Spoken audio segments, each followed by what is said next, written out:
Hello বন্ধুরা, আজকে সকাল সকাল নিয়ে চলে আসলাম আমাদের ছোট্ট গার্ডেনের যে সবজির বাগান তার ভিডিও।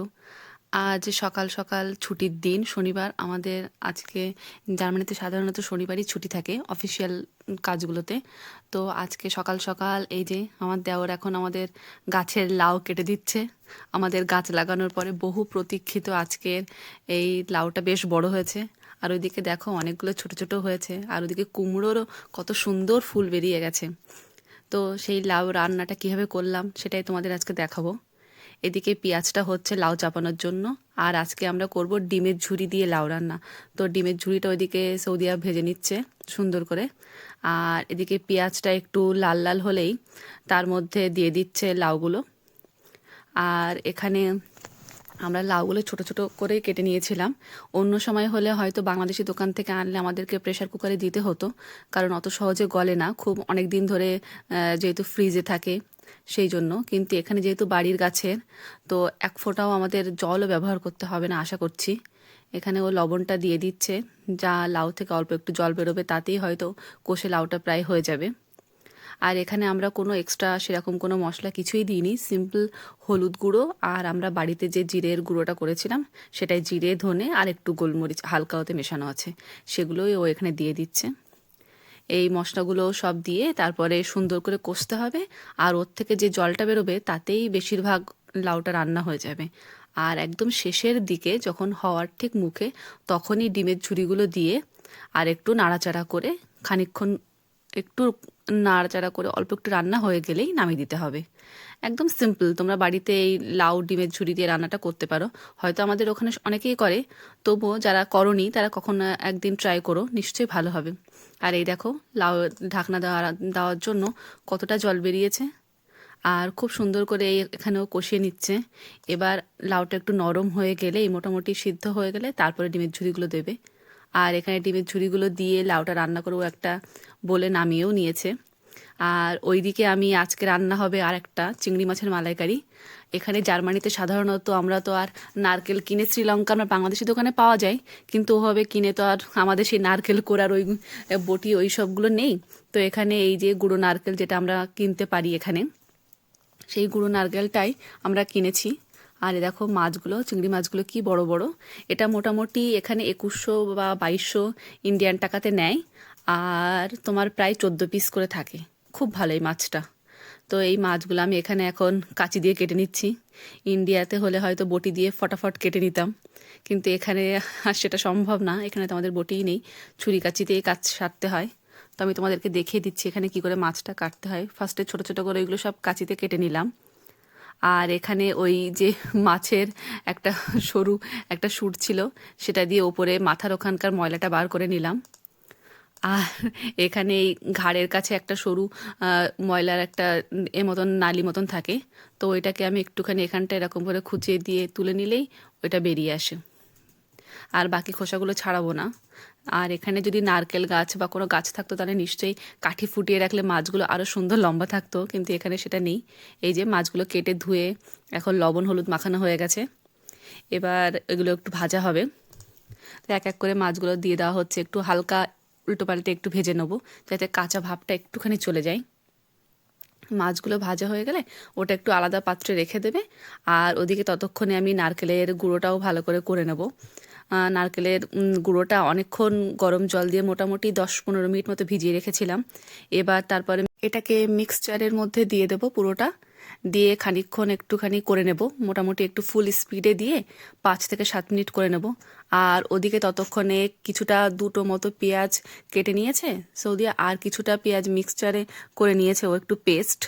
আর এদিকে মশলার মধ্যে 3-4টে লবঙ্গ, একটা হচ্ছে তেজপাতা, আর কিছুটা 2-3টে মতন এলাচ, এইগুলোই রেখে দিয়েছে আপাতত। এখন এই সর্ষের এখানে সাধারণত যে তেলটা পাওয়া যায় সর্ষের তেলই বলে, কিন্তু হোয়াইট কালারের সাদা তেলের মতনই। আর ওদিকে আমি নারকেলের দুধটা বার করে নিচ্ছি ছাঁকনিতে। আমাদের এখানে তো বড় ছাঁকনি নেই, তো যে ছোট ছাঁকনি তাতেই আমাকে করে নিতে হবে। এই ছোট ছাঁকনিতে আমি দুধটা বার করে নিচ্ছি। আর যখন ও এটাকে ঝোল হিসেবে দেবে, তো তখন একটু হালকা গরম করে নিলে একটু গ্যাসে, তাহলে উষ্ণ উষ্ণ দেওয়া যায়। এবার ও এখন তেলের মধ্যে যে গোটা পেঁয়াজগুলো যেগুলো কাটা হয়েছিল মুনমুন শেপে, সেই পেঁয়াজগুলোকে দিয়ে একটু নাড়াচাড়া করে নিচ্ছে। আর ওদিকে চিংড়ি মাছগুলোও ভাজা হয়ে গিয়েছিল, ওইদিকে আলাদা একটা পাত্রেও রেখে দিয়েছে। আর এখানে লাল এই যে পেঁয়াজগুলো একটু হালকা লাল লাল হয়ে যাবে, তখন ওই মশলাগুলো দিয়ে দিচ্ছে ওতে। মশলাগুলো দিয়ে একটু নাড়াচাড়া করতে হবে। আর আমরা এখানে যে দারচিনি বলে, দারচিনিরও 2-3টে মতন ছোট টুকরো দিয়ে দিয়েছিলাম। এই এই মশলাগুলো চাইলে অনেকে গুঁড়োও দেয়, তো নর্মালি আমরা এগুলো আস্ত গোটা মশলা দিই, তাতেও ফ্লেভার ভালোই আসে। আর ওই পেঁয়াজটা একটু লাল লাল মতন হয়ে গেলে তখন এই পেঁয়াজ বাটাটা দিতে হবে, কারণ পেঁয়াজ বাটাটা খুব তাড়াতাড়ি হয়ে যায়, কিন্তু এখানে এই আস্ত পেঁয়াজটা একটু দেরি হয়। তো পেঁয়াজ বাটাটা দিয়ে দেওয়ার পরে যে এখানে লবণটা দিয়ে দিচ্ছ, তাহলে পেঁয়াজ থেকে আর যেটুকু হালকা জল ছাড়া সেটাকেও ছেড়ে দেবে। আর এখানে একটু আদা রসুনের পেস্ট দিয়ে দিয়েছো, আদা রসুনের পেস্ট দিয়ে সেটাকেও অনেকক্ষণ নাড়াচাড়া করতে হবে। নাড়াচাড়া করার পরে মোটামুটি বাকি মশলাগুলো দিয়ে দিচ্ছ, যেখানে এখানে হলুদ, তারপরে জিরের গুঁড়ো আর কাশ্মীরি লঙ্কার গুঁড়ো বা আর তার সাথে নর্মাল যে ঝালের জন্য অল্প লঙ্কার গুঁড়ো, সেগুলো এখানেও সবই মোটামুটি অল্প অল্প করে এখানে দিয়ে দেবে। দিয়ে জিনিসটা খুব ভালো করে কষাবে। যখন খুব ভালো করে কষে যাওয়ার পরে একটা মশলা থেকে একটা হালকা তেল ছেড়ে দেবে, তখনই ওই যে ভাজা চিংড়ি মাছগুলো ছিল সেই চিংড়ি মাছগুলো দিয়ে আরও খুব ভালো করে কষে নেবে। এই দেখতেই পাচ্ছ তোমরা, এখানে ও সব মশলাগুলো এক এক করে দিয়ে দিয়েছে। এবার খুব ভালো করে নাড়াচাড়া করে নিচ্ছে। এখানে নাড়াচাড়া করে নেওয়ার পরে বেশ খানিকটা সময় এখানে একটু গ্যাসটাকে ধিমে আঁচে দিয়ে এই প্রসেসটা তোমাদেরকে করতে হবে, কারণ মশলা যত ভালো করে কষানো হয় ততই সুন্দর করে তার ঘ্রাণটা বের হয়। এখানে তোমাদেরকে বলছিলাম, ও আলাদা একটা সসপ্যানে এখানটায় ওই যে নারকেলের দুধটা এখানে গরম করে নিচ্ছে। আর এই খুব ভালো করে নাড়াচাড়া করার পরে এবার অল্প একটু তোমরা হালকা জল দিয়ে একটু এই জায়গাটায় গ্রেভিটা যদি কারো লেগে যায়, তো নর্মালি চেষ্টা করবে যে জলটা না দিয়ে এখানে যে নারকেলের দুধটা গরম হয়েছিল সেটা এখানে দেওয়ার, কিন্তু আমাদের নারকেলের দুধটা তখনও গরম হয়নি, একটু অল্প ছিল, সেই জন্য আমরা এখানটায় একটু জল দিয়েই গ্রেভিটা একটু নাড়াচাড়া করে নিচ্ছিলাম। তোমরা চাইলে ওখানে নারকেলের দুধটাও এখানে দিতে পারো, অল্প করে দিয়ে এটা দিয়ে নাড়াচাড়া করতে পারো।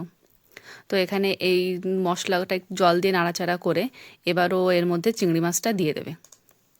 চিংড়ি মাছগুলো দিয়ে একটু আলতো হাতে নাড়বে, কারণ তা না হলে অনেক সময় কিছু কিছু চিংড়ি মাছের মাথাগুলো খুলে যেতে পারে। আমরা সাধারণত মাথা শুদ্ধ চিংড়ি মাছ খেতে বেশি ভালোবাসি, আর সবাই চায় যে একটু বড় সড়ো চিংড়ি মাছের সাইজ দেখে খাবে। তো তোমরা সেই জন্য একটু আলতো হাতে এই মশলাটা ভালো করে কষিয়ে নেবে, তাহলে তোমাদের ক্ষেত্রে সুবিধা হবে। তো এখানটায় তোমাদের গ্যাসের আঁচটা একটু কম থাকলেই ভালো, কারণ তাহলে মশলার সাথে চিংড়ি মাছটা খুব ভালো করে মিশে যাবে। আর এখন যেই দুধটা একটু হালকা ফুটে গিয়েছিল সেটা দিয়েই ও একটু একটু করে এই চিংড়ি মাছটা কষাবে। অল্প অল্প করে যদি তোমরা চিংড়ি মাছটাকে এই দুধটা দিয়েই কষাও, তাহলে আলাদা করে তোমাদের কোনো জল অ্যাড করতে হবে না। চিংড়ি মাছের থেকে যে অল্প একটু জল বের হয়েছে মশলা কষানোর সময়, আর ঢাকনা দিলে আরও একটু বের হবে, আর তার সাথে যে নারকেলের দুধটা দেওয়া হয়েছে সেটা দিলেও মশলাটা আরও খুব ভালো করে কষে যাবে। এবার মশলাটা কষে গিয়ে যখন দেখছো হালকা তেল তেল, প্রায় দেখো আমাদের খুব ভালো তেল উঠে গেছে হালকা হালকা, তখন তোমরা নর্মালি যে ঝোল দাও সেখানে জলটা না দিয়ে ওই নারকেলের দুধটাই পুরোটা এখানে দিয়ে দিতে হবে। আর এখানে পুরো নারকেলের দুধটা দিয়ে দেওয়ার পরে তোমরা চাইলে ঢাকনা চাপা দিয়েও করতে পারো, বা নর্মালি ঢাকনা খুলেও করতে পারো। কিন্তু যদি অনেকেই প্রেফার করে যে ঢাকনা বন্ধ করেই করবে, সেক্ষেত্রে তারা ঢাকনা বন্ধ করেই করতে পারে। এটা সম্পূর্ণ তাদের নিজস্ব স্টাইল। তো এখানে আমরা নর্মালি খানিকক্ষণ ঢাকনা চাপা দিয়ে একটু মশলাটা কষে তারপর একটু নারকেলের দুধটা দিয়ে আমরা এভাবেই নর্মালি করি। আমরা ঢাকনা চাপা 2-1 সময় দিই, আবার কিছুটা সময় আবার দিই না। তো এখানে দেখো পুরো মাছটা পুরোটাই ফুটে গেছে। আর এখানে এই পর্যায়ে এসে আমরা এখানটায় চিনি দিচ্ছি। এটাকে যেন ভুল করে লবণ ভেবো না, কারণ জার্মানিতে চিনি আর লবণ দুটোই গুঁড়ো গুঁড়ো ধরনেরই হয়। তো এখানে এখানে আমরা 3-4 চামচ মতো চিনি দিয়েছি, কারণ জার্মানিতে চিনির যে মিষ্টি স্বাদ সেটা খুবই মানে কম। 4-5 চামচ চিনি ইন্ডিয়ার 1 চামচ বড় দানার চিনির সমানই হবে। তো তোমরা সেভাবে যে যেরকম মিষ্টি খাও সে সেরকম দেবে। আর এখানে দেখো কি সুন্দর হচ্ছে চিংড়ি মাছের মালাইকারিটা হয়ে গেছে, পুরো রেডি। তো তোমাদের যদি এরকম চিংড়ি মাছের মালাইকারি যদি পছন্দ হয়, তো অবশ্যই তোমরা এখানে এই ধরনের চিংড়ি মাছের মালাইকারি আমরা যেভাবে করলাম তোমরা বাড়িতে অবশ্যই ট্রাই করতে পারো। আর আমাদের ভিডিও ভালো লাগলে লাইক, কমেন্ট অ্যান্ড সাবস্ক্রাইব।